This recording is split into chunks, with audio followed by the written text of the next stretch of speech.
नमस्कार, कंज्यूमर अड्डा में आपका स्वागत है। आपके साथ मैं हूं विपिन भट्ट और आज हम बात कर रहे हैं क्या कोरोना से बचाएगी नई नेजल वैक्सीन। जी हां, भारत बायोटेक की नेजल वैक्सीन को अप्रूवल्स मिल गए हैं, वो जल्द ही हमारे बीच होगी। कहा जा रहा है कि जनवरी के अंत तक ये कोविन पोर्टल पर आ जाएगी। आप अभी से उसके लिए रजिस्ट्रेशन करा सकते हैं, लेकिन इसके साथ बहुत सारे सवाल जवाब जुड़े हैं। और अगर मैं कहूं कि नेजल वैक्सीन तो एक वो चीज है जिसकी अभी हम बात कर रहे हैं, लेकिन अब जबकि कोरोना रिटर्न्स हैं, उससे जुड़े हुए बहुत सारे सवाल लोगों के मन में, और खास तौर पर वैक्सीन को लेकर।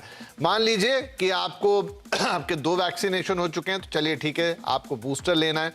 लेकिन बहुत सारे लोग ये सवाल पूछ रहे हैं कि जिन्हें बूस्टर भी लग चुका है 3-4 महीने पहले या 5 महीने पहले, क्या उन्हें आगे किसी और बूस्टर की जरूरत है, किसी और वैक्सीन की जरूरत है? वो एंटीबॉडीज उनके शरीर में क्या अब तक होंगी? क्या कोरोना के किसी नए वेरिएंट के लिए कारगर होंगी? क्या अगर उन्हें बूस्टर लगाए तो भी वो नेजल वैक्सीन ले सकते हैं? या नेजल वैक्सीन लेने वाले कौन लोग होंगे?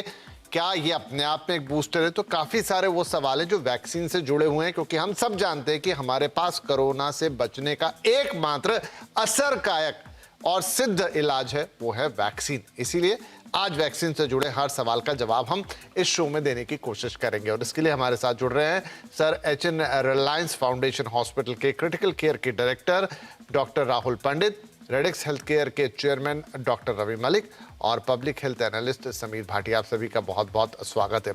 तो डॉक्टर पंडित, आपसे शुरुआत करते हैं। नेजल वैक्सीन अनाउंस हो चुकी है, कोविन पोर्टल रजिस्ट्रेशंस भी हैं और जनवरी के अंत तक मिलना शुरू हो जाएगी। क्या ये वैक्सीन एक प्राइमरी वैक्सीन है? क्या ये वैक्सीन एक बूस्टर डोज है? किन्हें ये लेना होगा? क्या मैंने बूस्टर डोज ले चुका है तो क्या मैं भी जाके ये वाला नेजल वैक्सीन ले सकता हूं? नमस्कार और बहुत बहुत धन्यवाद मुझे आपके शो पे बुलाने के लिए। तो ये जो नेजल वैक्सीन है, ये एक heterologous vector based adeno virus based vaccine है, जो कि लोकल म्यूकोजल इम्यूनिटी हमको जो है वो दे रही है। इसलिए वो नेजली दी जा रही है क्योंकि हम म्यूकोजा के कांटेक्ट में आते हैं। और इससे जो है लोकल एक आईजीजी, आईजीए और कुछ टी सेल रिस्पॉन्स भी उसमें दिख रहा है, ऐसा उसका जो भारत बायोटेक जो है वो इसके बारे में जो है बता रहे हैं इस वक्त। और अगर ऐसा है तो इसको एज अ एडिशनल डोज जो हम लोग बोल रहे थे वो जरूर ले सकते हैं। और उसका कोविन पोर्टल पे जो है वैक्सीनेशन की शेड्यूल भी आने वाली है, जो अभी उसका शुरुआत हो गया है पूरा उसके वैक्सीनेशन शेड्यूल में डालने के लिए। तो एज अ एडिशनल डोज जो हम लोग बोल रहे हैं वो डेफिनेटली लिया जा सकता है ये। और इसका जो जैसे जैसे हमारे पास रियल लाइफ डेटा आएगा, जैसे कि हर वैक्सीन के पहले के हमारे कोविशील्ड कोवैक्सीन का जो डेटा आते गया, हम उसके बारे में ज्यादा जानकारी समझते गए। तो जैसी नेजल वैक्सीन के बारे में भी हमें जो है आगे जाके ज्यादा जानकारी मिलेगी। और डेफिनेटली ये एक ऐसा रूट है जो कि ऑलरेडी एस्टैब्लिश रूट है इंट्रानेजल, जहाँ पे कि वैक्सीनेशन दिया जाता है, दवाई दी जा चुकी है। लोकली इसका जो है असर फिजियोलॉजिकली और मेडिकली जो है वो समझ में आता है, क्योंकि अगर लोकल इम्यूनिटी आप देंगे तो इन्फेक्शन जो है वो शायद पेशेंट को कम होगा और उसके साथ साथ जो है उसका फैलाव भी कम होगा। ये उसके पीछे का जो है फिजियोलॉजिकल बेसिस है। पर इसके बारे में पूरी तरह से समझने के लिए हमको थोड़ा बहुत रियल लाइफ डाटा भी जो है समझना पड़ेगा।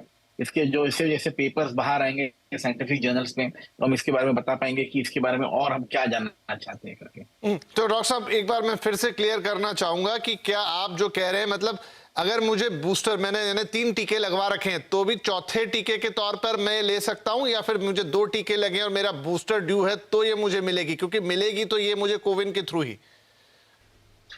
अभी जो है कोई भी गवर्नमेंट ऑफ इंडिया की गाइडलाइन या किसी भी आईसीएमआर की गाइडलाइन में चौथे डोज के बारे में कोई भी बात नहीं हुई है, उसका कोई भी डाटा नहीं है। तो मेरे ख्याल से ये जो है वो एडिशनल डोज जो हम लोग जिन्होंने की अभी तक ली नहीं होगी उनके लिए ओके। हाँ, ये क्लियरिटी मुझे आपसे चाहिए थी कि ये मिलेगी किसे। ठीक है डॉक्टर मलिक, इस वैक्सीन के बारे में ये भी कहा जा रहा है कि इससे दवे ये आपको दी जाएगी, नेजल ड्रॉप होंगे, 2-2 ड्रॉप दोनों नाक में जाएंगे, और जैसा डॉक्टर साहब भी अभी कह रहे थे। लेकिन एक चीज जो मैं पढ़ रहा था वो है कि ये कुछ इस तरीके से काम करेगी कि आपके दूसरे अंगों को भी कोरोना वायरस से बचाएगी। जो हमने अभी रिसेंटली देखा कि जिन्हें लॉन्ग कोविड हुए, कहीं उनका दिल, गुर्दा, बहुत सारी चीजों पे इंपैक्ट आया, कई केसेस सुनने में आए। तो क्या ये वैक्सीन इस तरह से काम करने वाली है? देखिए, कोविड वायरस जो है, कोरोना वायरस जो है, वो हमारे नाक से अंदर जाता है, लंग्स में जाता है और सारे ऑर्गन्स को इफेक्ट करता है। अगर हम नेजल इम्यूनिटी बढ़ा देंगे तो इसका लंग्स तक पहुंचना जो है वो कारगर नहीं रहेगा। तो बेसिक इसके अंदर यही है कि नेजल इम्यूनिटी जब बढ़ जाएगी तो ये वायरस जो है अंदर इन्फेक्ट नहीं कर पाएगा, क्योंकि गेटवे जो है वायरस के एंटर करने का वो नेजल म्यूकोजा ही है। तो नेजल म्यूकोजा के ऊपर अगर हमारी इम्यूनिटी डेवलप हो जाती है तो ये आगे जो है बाकी अंगों को खराब नहीं कर पाएगा। तो ये इसका बेसिक प्रिंसिपल है। और ये पहली बार नहीं है कि इंजेक्शन के अलावा कोई वैक्सीन का डिफरेंट रूट निकला है। जैसे बहुत सारी वैक्सीन हैं, जैसे रोटा वायरस वैक्सीन है, वो ओरली हम देते हैं, क्योंकि बहुत सारे पेशेंट्स ये पूछते हैं कि डॉक्टर साहब ये नाक से वैक्सीन कैसे जाएगी। तो it will be something like a nasal spray, जिसमें कि हम नाक में नॉस्ट्रिल्स में डालेंगे और उससे वो ना केवल लोकल इम्यूनिटी करेगा बट ये जनरल इम्यूनिटी भी करेगा। तो ये नेजल वैक्सीन पहले भी आई हैं, जैसे इन्फ्लुएंजा की भी पहले नेजल वैक्सीन आई है। तो इस तरह की जो वैक्सीन है वो पहले भी आती रही हैं और मैं समझता हूं एज एन एडिशनल डोज ये काफ़ी कारगर रहेगी। लोगों के माइंड में तरह तरह की चीज़ें हैं, क्योंकि खासकर जिन्होंने बूस्टर ले लिया वो अब क्या करें, इस तरह के सवाल भी बहुत आ रहे हैं। लेकिन अभी तक कोई ऐसे एग्जैक्ट दिशा निर्देश नहीं आए हैं कि जिन्होंने बूस्टर लगवा रखा है उन्हें नेक्स्ट बूस्टर अभी कब लगना है। तो मुझे लगता है संभवतः आने वाले एक हफ्ते में और एडवाइजरीज जो हैं, जो दिशा निर्देश हैं, वो और क्लियर होंगे सरकार की तरफ से कि जो नेक्स्ट बूस्टर है वो कब दे सकते हैं, कितनी देर के बाद दे सकते हैं। लेकिन हाँ, मौजूदा स्थिति यह है कि 50% पब्लिक ने हमारे इधर जो 220 करोड़ वैक्सीन लग गई हैं, 50% लोगों ने जो बूस्टर की वैक्सीन भी ले रखी है। तो इम्यूनिटी लेवल बनी हुई है और अगर एडिशनल डोज में ये नेजल वैक्सीन आती है तो बड़ा कंफर्टेबल है, देने के लिए भी बड़ी कंफर्टेबल है और इसके अंदर किसी किस्म की भी प्रॉब्लम नहीं है। तो डॉक्टर मलिक, जो आपने सवाल भी कर दिया, कई लोग हमसे भी ये सवाल पूछ रहे हैं कि हमने बूस्टर लिया था लेकिन उसको तो बहुत वक्त हो गया, क्या अभी भी हमारे अंदर एंटीबॉडीज एग्जिस्ट कर रही होंगी, कैसे पता लगा सकते हैं, क्या करें? देखिए, over period of time antibodies जो हैं वो धीरे धीरे करके वेन ऑफ करती जाती हैं। अब बूस्टर की एंटीबॉडीज कब तक वीन ऑफ करती हैं, इनकी कोई बहुत अभी तक दिशा निर्देश भी ऐसे नहीं आए हैं कि बूस्टर के बाद जो नेक्स्ट बूस्टर है वो कब लगना है। लेकिन मुझे लगता है कि आने वाले हफ्ते 10 दिन के अंदर सरकार का निर्देश आ जाएगा कि बूस्टर जिनको लग गए हैं वो आगे कब लगाएंगे। तो बूस्टर से जो एंटीबॉडी रिस्पॉन्स होता है, बूस्टर का मतलब क्या है, वो यही मतलब है कि जो प्राइमरी कोर्स आपने वैक्सीनेशन का दिया है उसका हम बूस्टर देते हैं ताकि एंटीबॉडीज नीचे नहीं गिरे, वो कॉन्स्टेंटली चलती रहें। तो बूस्टर केवल हमने इसके लिए नहीं दे रहे हैं, बूस्टर तमाम तरह की वैक्सीन में दिए जाते हैं। जैसे डीपीटी की वैक्सीन देती हैं उसका बूस्टर होता है, टाइफाइड देते हैं उसका बूस्टर है, हेपेटाइटिस ए देते हैं उसका बूस्टर है। तो बूस्टर इसीलिए दिए जाते हैं ताकि जो एंटीबॉडीज जो नीचे गिर रही हैं वो अपनी लेवल उनकी रहे और पर्सन जो है प्रोटेक्टेड रहे। लेकिन हाँ, अब बूस्टर के बाद कब बूस्टर लगेगा वो एडवाइजरी अभी आनी शेष है, वो आएगी तो उसके हिसाब से जिस भी तरह का दिशा निर्देश होगा उसी तरह से हम लोग जो है उस वैक्सीन को लगाएंगे। और सवाल होंगे, मैं क्लियरिटी लेता हूं। आज का तो एफएक्यू सेशन ही हो रहेगा ताकि हमारे दर्शक ज्यादा से ज्यादा समझ पाए चीजों को क्लियरली। समीर भाटी साहब, अब जहां तक नेजल वैक्सीन की बात है, इसका क्या प्रोसेस है? वैसे तो बोल रहे कोविन पर, लेकिन फिर भी मैं आपसे समझना चाहूंगा कि अगर मुझे लेना है नेजल वैक्सीन तो मैं अभी से कैसे इनिशिएट करूं? बिल्कुल बिल्कुल, देखिए अभी जिस तरह से हम नेजल को एक और एज अ बूस्टर शॉट की बात कर रहे हैं प्रिकॉशन डोज की, तो ये दोनों तरह से ही दी जाएगी, एज अ प्रिकॉशन डोज या आपकी प्राइमरी डोज भी। जैसे लगभग 9% लोग हैं जिन्होंने तो वैक्सीन ही नहीं दिया, अपनी प्राइमरी वैक्सीनेशन का कोर्स ही नहीं किया, तो वो अपनी दोनों डोज के लिए जिस तरह से हम नॉर्मल कोर्स में करते हैं उसी तरह से दोनों डोज होगी और इसका एक स्पेसिफिक इंटरवल होगा, वही 28 डेज का। तो फर्स्ट डोज और सेकेंड डोज। तो एक तो वो वाला ग्रुप हो गया आपका जो जिनको सिरिंज वाला नीडल वाला फोबिया है उन लोगों का। और दूसरा जिस तरह से अभी हमारे पास भी काफी सारी इसी के लिए इंक्वायरीज आ रही है एज अ बूस्टर के लिए, तो कोवैक्सीन के हमारे लगभग 10% के करीब लोग जिन्होंने कोवैक्सीन ली थी और 90% लोगों ने कोविशील्ड ली थी, तो उनके लिए भी एज अ बूस्टर ये इस्तेमाल की जाएगी। प्लस में एक बूस्टर और भी, जैसे हमने कॉर्बावैक्स को भी एज अ बूस्टर दिया जा रहा है, पर फिलहाल अभी लोग प्रेफर कर रहे हैं कि जिन्होंने कोवैक्सीन लिए वो कोवैक्सीन का ही बूस्टर ले रहे हैं या फिर वो नेजल वैक्सीन के लिए इंक्वायरी कर रहे हैं। पर इसका भी उसी तरह से प्रोसेस सारा वही सेम रहेगा हमारा कोविन के ऊपर, जिस तरह से हम रजिस्टर्ड करते हैं या वॉक इन जैसे पेशेंट आता है उस तरह से वॉक इन आके उनका बूस्टर डोज जैसे ड्यू है कि आपका जो सेकेंड डोज लगी थी उसके 6 मंथ के बाद आप बूस्टर के लिए एलिजिबल हैं, तो आप वॉक इन आ सकते हैं किसी भी सेंटर में और जैसे ही अभी हमें ऑर्डर इसका आई थिंक जनवरी के सेकेंड वीक के अंदर हम इसका ऑर्डर प्लेस करेंगे और जनवरी के एंड तक ये फाइनली हम लोगों को अवेलेबल हो जाएगी। तो उसके बाद फिर प्रोसेस बूस्टर के लिए इसका सेम ही रहेगा। ठीक है, दर्शकों को बता दूं कि 325 रुपए आपको सरकारी संस्थानों में इसकी कीमत चुकानी होगी और करीब 800 रुपए प्राइवेट सेंटर्स पे ही आपको मिलेगी।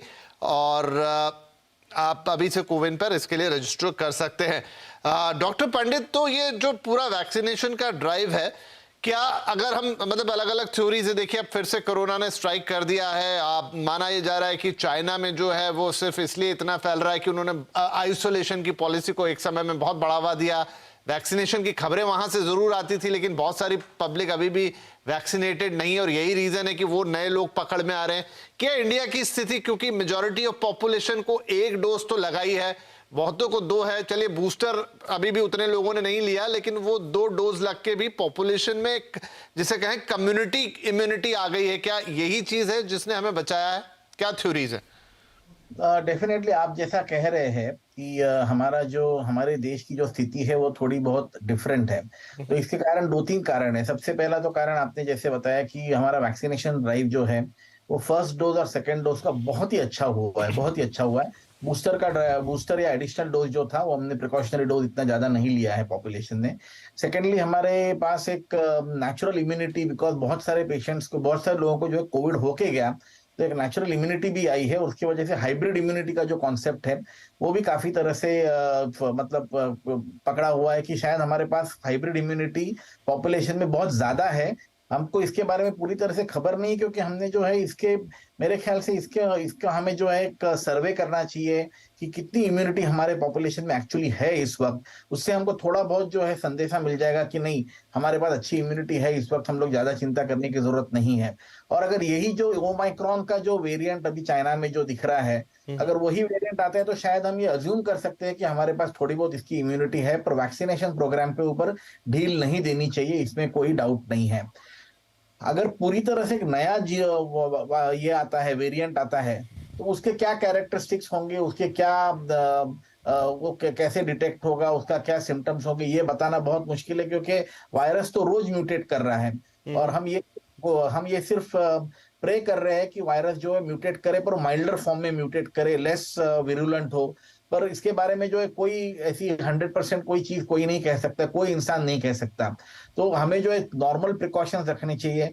मैं खुद की बात करता हूँ, मैं खुद के प्रिकॉशंस की बात करता हूँ, तो मैंने अपनी अभी जो 2 साल से कोविड है या नहीं है, मास्क को एक मैंने अपनी हेल्थ हैबिट बना ली है। जब भी मैं हॉस्पिटल में जाता हूँ, मैं भीड़ के जगहों में जाता हूँ, मैं अपना मास्क पहन लेता हूँ, मैं अपने आप को प्रोटेक्ट करने की कोशिश करता हूँ। आई थिंक हर इंसान ने अगर अपने ऊपर ये थोड़ी सी जिम्मेदारी ले ली कि मैं खुद को प्रोटेक्ट करूंगा, और प्रोटेक्ट ऐसा है कि नॉर्मल, मैं ये नहीं बोल रहा हूँ कि आप 24 घंटा मास्क पहन के घूमो। आप ऐसी जगह पे अगर जा रहे हो जहां आपको थोड़ा डर लग रहा है कि संक्रमण हो सकता है, तो आप खुद को प्रोटेक्ट कर सकते हो। मास्क और वैक्सीन, ये 2 जो चीजें हैं वो हमको जो है इन्फेक्शन से बचाएगी। जी, ठीक है। डॉक्टर मलिक, अब नए वेरिएंट के कुछ केसेस तो हिंदुस्तान में मिल गए हैं जो रिपोर्ट हो रहे हैं। न्यू ईयर भी है, क्रिसमस अभी गया, क्या ये खतरा हमारे देश में भी रहेगा? हमने पहले भी देखा है कि शुरुआत बहुत छोटे से हुई, लेकिन फिर वो एक बड़ा विस्फोट जैसा होता है और फिर स्थिति थोड़ी सी कंट्रोल के बाहर जाती। क्या इस बार भी ऐसा होने के चांसेस हैं, या फिर चूंकि हम वैक्सीनेटेड हैं, हो सकता है बहुत सारे लोगों को कोरोना हो और वो सर्दी खांसी के तौर पे होके निकल जाए? देखिए, ऐसा है, अगर हम कोविड की हिस्ट्री में जाते हैं, क्योंकि पेंडेमिक्स अपनी हिस्ट्री के हिसाब से चलते हैं, अगर हम हिस्ट्री में जाते हैं तो होता यह है कि पहले ये विदेशों में आता है और धीरे धीरे करके हमारे देश में आता है और उसके बाद में फैलता है।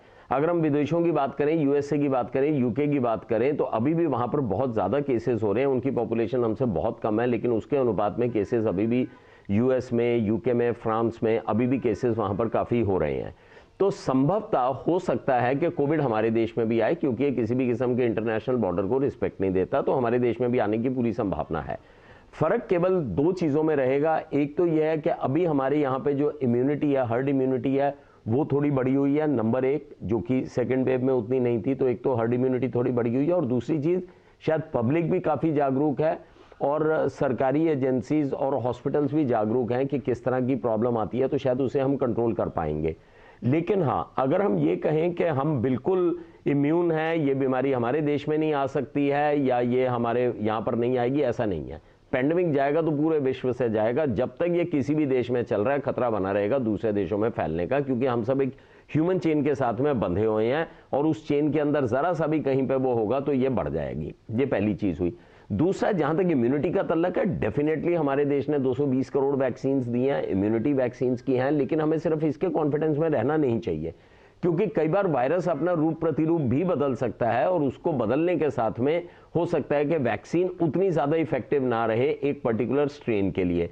तो हमें ज्यादा से ज्यादा डिपेंड करना चाहिए मास्क के ऊपर, अपनी हैंड हाइजीन के ऊपर, सोशल डिस्टेंसिंग के ऊपर, इन सब चीजों के ऊपर ज्यादा से ज्यादा डिपेंड करना चाहिए।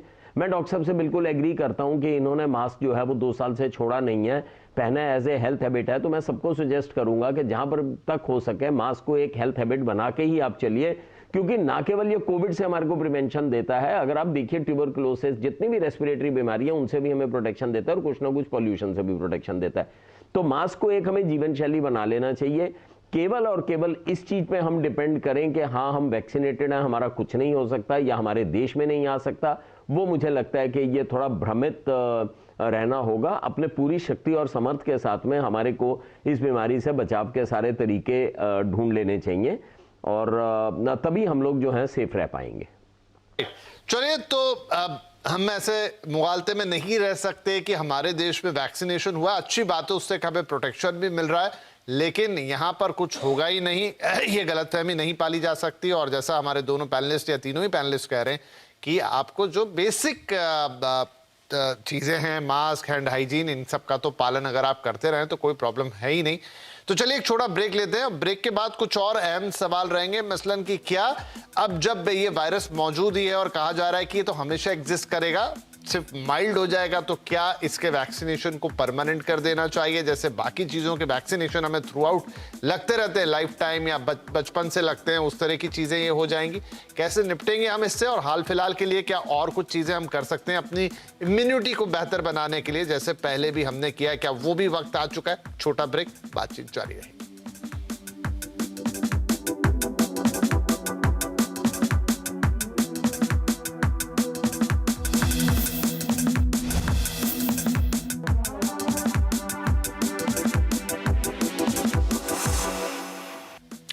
Welcome back. आज बात हो रही है थोड़ी वैक्सीनेशन के ऊपर, खासतौर पर नेजल वैक्सीन की हम बात कर रहे थे कि वो कोरोना से बचाने के लिए एक नई वैक्सीन आ रही है, लेकिन ओवरऑल वैक्सीनेशन पर आपके मन में जो भी सवाल है बूस्टर डोज को लेकर, अगर आपने बूस्टर नहीं लिया है तो, या बूस्टर ले लिया है तो, और चूंकि अब कोरोना रिटर्न्स है, रोज हम केसेस सुन रहे हैं और विदेशों में तो काफी हालत खराब है, तो क्या हमारे यहाँ भी आया तो हम उसके लिए तैयार हैं? खासतौर पे क्या आप तैयार हैं? चलिए बातचीत को आगे बढ़ाते हैं। समीर भाटी साहब, जहां तक वैक्सीनेशन का ताल्लुक है, कुछ खबरें हमने पढ़ी थी कि एकदम से पिछले 1-1.5 हफ्ते 2 हफ्ते के अंदर इसमें तेजी आई है, लेकिन वो नंबर कितना है और कितनी और तेजी की आपको जरूरत है अगर आप चाहते हैं कि पॉपुलेशन का एक बड़ा हिस्सा खासतौर पे बूस्टर डोज से भी इक्विप्ड हो जाए?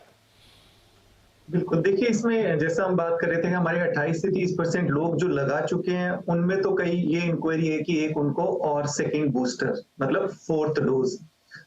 दूसरा एक है लोग जो अभी मतलब लगवाने आने वाले हैं, और अभी पिछले 4-5 दिनों में तो खैर वो काफी ज्यादा बढ़ी है वैक्सीनेशन, अभी तो खैर लगवा रहे हैं लोग, बट एक सर्टेन अभी भी कैटेगरी है जो काफी ज्यादा हेजिटेंट है। जैसे शुरुआती दिनों में कुछ अफवाहों को लेके अभी काफी एक ऐसी कैटेगरी है जो बिल्कुल लगवाने के लिए नहीं आ रहे हैं। तो इसमें एक चीज और भी मैं आपको ऐड ऑन करना चाहूंगा कि जैसे बाहर की हमारे पास जो रिसर्च आई है, mRNA वैक्सीन है जिनका 6 मंथ इंटरवल के बाद और दोबारा 3 मंथ के बाद फिर से उनको 4th डोज दी गई थी, तो उनमें स्पेसिफिकली कोई विशेष फर्क नहीं देखा कि उनको कोई एक्स्ट्रा एड ऑन बूस्ट मिला हो उनकी इम्यूनिटी के अंदर, जैसा हम यहाँ पे देख रहे हैं। और हमारे पास भी ऐसे कोई रिपीटेड बूस्टर के एविडेंस नहीं आए हैं अभी तक कि जिसकी वजह से हम अपने हेल्थ केयर वर्कर या अदर जो कैटेगरी है जो ऑलरेडी ले चुके हैं 3rd बूस्टर, उनको फिर से एक और बूस्टर दें। तो फिलहाल अभी उसके ऊपर भी काम चल रहा है, जिस तरह से जो मुझे अभी एक इन्फॉर्मेशन मिली है। इसके अलावा एक बहुत बड़ी अभी भी कैटेगरी ऐसी है, जैसा मैंने आपको बताया, उनके लिए पहले से जो हम ड्राइव कर रहे थे, अवेयरनेस की जिस तरह से ड्राइव कर रहे थे, वो मुझे लगता है उसको अभी फिर और बढ़ाने की जरूरत है, तब हम जो है बूस्टर कैंपेन को और स्पीड अप कर पाएंगे। जी, तो डॉक्टर पंडित, जो लोग अभी रह गए हैं जिन्होंने किसी भी वजह से बूस्टर नहीं लगवाया था, क्या तुरंत उन्हें ये बूस्टर ले लेना चाहिए? सॉरी, सवाल मुझसे पूछा गया, आपकी आवाज पंडित, डॉक्टर पंडित, मैं पूछ रहा था, बहुत सारे लोग हैं जो थोड़ा सा, या तो कई बार आपको लगता है अब चीजें नॉर्मलाइज हो रही है तो आप आलस कर जाते हैं, कभी जैसे यहाँ पे कह रहे थे समीर भाटी साहब की, थोड़ा लोगों में कंफ्यूजन होता है, शक शुबा होता है, जो भी रीजन हो, लेकिन क्या now this is a high time, अगर बूस्टर नहीं लगाए तो तुरंत 24 घंटे के अंदर आप बूस्टर ले ले? देखिए, 24 घंटे के अंदर बूस्टर लेके ऐसे कुछ पैनिक करने की कोई जरूरत नहीं है, बट यस, अगर आप वैक्सीनेशन को जो है पूरी तरह से कंप्लीट करना चाहते हो तो इस वक्त एडिशनल डोज के लिए अगर आप एलिजिबल हो तो आप जाके प्लीज एडिशनल डोज ले लीजिए। खासतौर से वो लोग जो कि फ्रंटलाइन वर्कर्स हैं, हेल्थ केयर वर्कर्स हैं, या जिन लोगों की इम्यूनिटी में कुछ प्रॉब्लम है, या ये हाई रिस्क कैटेगरी में आते हैं, जैसे कि डायबिटीज हो, ब्लड प्रेशर हो, रीनल डिजीज हो, डायलिसिस हो, उन लोगों को जो है डेफिनेटली एडिशनल डोज जो है, बूस्टर डोज जो लगवा लेना चाहिए, क्योंकि उससे हम ये तो जानते हैं कि हम इन्फेक्शन भले ही ना रोक पाए, और अगर इन्फेक्शन आपको होता है तो भी वो माइल्ड इन्फेक्शन होगा, वो जो है आपको ज्यादा तकलीफ नहीं देगा। और यही जो है वैक्सीन का मूलभूत तत्व है। हम जो है इन्फ्लुएंजा का वैक्सीन लेते हैं, H1N1 का वैक्सीन लेते हैं, हम जानते हैं कि इससे जो है हमारे वैक्सीन से शायद हमको इन्फेक्शन ना हो, ऐसा नहीं होगा, शायद इन्फेक्शन होगा, पर इन्फेक्शन जब भी होगा तभी माइल्ड होगा। तो बस कोविड का भी यही है, अगर इन्फेक्शन हुआ भी आपको प्रिकॉशनरी डोज के बाद तो भी वो माइल्ड होगा, और उससे जो हमारी जो जान बच जाएगी, ये वैक्सीन जो है लाइफ सेव करेगी। क्योंकि मेरे पास समय बिल्कुल कम रह गया, डॉक्टर मलिक क्विकली, क्योंकि आप लोग ही कहते हैं कि अब ये वायरस हमारे बीच हमेशा रहेगा, कहीं जाएगा नहीं, हो सकता है कि बस इसका जो ये विकराल रूप है धीरे धीरे हल्का पड़ जाए, सर्दी खांसी रह जाए, तो क्या अब इसकी कोई एक परमानेंट वैक्सीन भी हम आते हुए देखेंगे? जैसे बाकी वैक्सीन लेते हैं तो हर साल या 6 महीने जो भी पीरियड रहेगा आपको कोरोना का वैक्सीन लग रहा होगा? देखिए, इसके ऊपर शोध काफी चल रहे हैं, हो सकता है कोई ऐसी वैक्सीन भी निकल आए जिसके अंदर की ड्यूरेशन बहुत ज्यादा बूस्टर्स के बीच में हो। लेकिन अगर हम पुराने एक्सपीरियंस की बात करें तो बहुत सारी वायरल इलनेसेस में, जैसे इन्फ्लुएंजा है जिसे हम फ्लू कहते हैं, जो स्वाइन फ्लू को भी प्रोटेक्ट करता है, ये वैक्सीन हमारे को हर साल देनी पड़ती है। तो इसके बारे में आने वाला समय ही बताएगा कि कोई ऐसी कारगर वैक्सीन आती है जो पूरी उम्र के लिए प्रोटेक्शन दे, लेकिन मुझे लगता नहीं है संभवतः इस तरह की कोई वैक्सीन आएगी। ऐसी जरूर आ सकती है कि ड्यूरेशन थोड़ी बढ़ जाए। दूसरा मैं ये बताना चाहूंगा आपके माध्यम से कि जिनको भी अभी तक वैक्सीन नहीं लगी है और उनको सेकेंड डोज को लगे हुए 6 महीने हो गए हैं, वो तुरंत 24 घंटे नहीं, मैं डॉक्टर साहब से एग्री करता हूं, इतनी जल्दी तो नहीं, लेकिन हाँ, जितनी जल्दी हो सके आप अपनी वैक्सीन लेके अपने आप को प्रोटेक्शन रेंज में रखिए। क्यों? क्योंकि वैक्सीन लगने के बाद भी उसकी प्रोटेक्शन जो है उसको समय लगता है, 4 से 6 हफ्ते लगते हैं इम्यूनिटी को डेवलप होने में। तो अगर किसी व्यक्ति ने अपने आप को बूस्टर से, खासकर कि अगर फ्रंटलाइन वर्कर्स हैं या जो डायबिटिक या कार्डियक डिजीज वगैरह के पेशेंट्स हैं, जो वल्नरेबल ग्रुप है, या जो बुजुर्गवार हैं 60 साल से ऊपर हैं, उनको बूस्टर डोज अगर नहीं लगी है तो वो जल्द से जल्द लगवा लें। जैसे कि मैंने पहले भी कहा है कि बूस्टर डोज केवल 50% व्यक्तियों को लगी है, तो 50% जिनको बूस्टर डोज नहीं लगी है वो अपनी प्रोटेक्शन ले लें। और उसके बाद ऑफ कोर्स सारी जितने भी तरीके हैं बचाव के, चाहे उसके अंदर रेस्पिरेटरी हाइजीन आ गई है, आपका मास्क आ गया, सोशल डिस्टेंसिंग आ गई है, इन सबको फॉलो करना बहुत आवश्यक है। ठीक है, बिल्कुल। आई थिंक आज आप तीनों मेहमानों ने वैक्सीनेशन से रिलेटेड हर सवाल का जवाब दे दिया है, जो इस समय बड़ा मौजूद भी है, इंपॉर्टेंट भी है। एंड आई होप कि हमारे सारे दर्शकों को क्लियर होगा कि किसको क्या करना है, कौन सी वैक्सीन लेनी है, लेजर लेनी है तो क्या करना है, बूस्टर है तो क्या करना है, और अगर बूस्टर भी लग चुका है तो क्या करना है। लेकिन एक बात तो कॉमन है भाई, अपना मास्क, अपना हैंड सैनिटाइजेशन, और बेकार की भीड़ भाड़ के इलाकों से थोड़े दिन अगर बच लिया जाए तो इससे बढ़िया उपाय और कुछ नहीं होगा। वैक्सीनेशन प्रोग्राम अपना देख लीजिए, और अगर नहीं लिया बूस्टर तो तुरंत लगवाएं और अपने आप को बचाएं और उसे फैलने से भी रोकें। बहुत शुक्रिया आप तीनों मेहमानों का इस कार्यक्रम में शामिल होने के लिए। नमस्कार।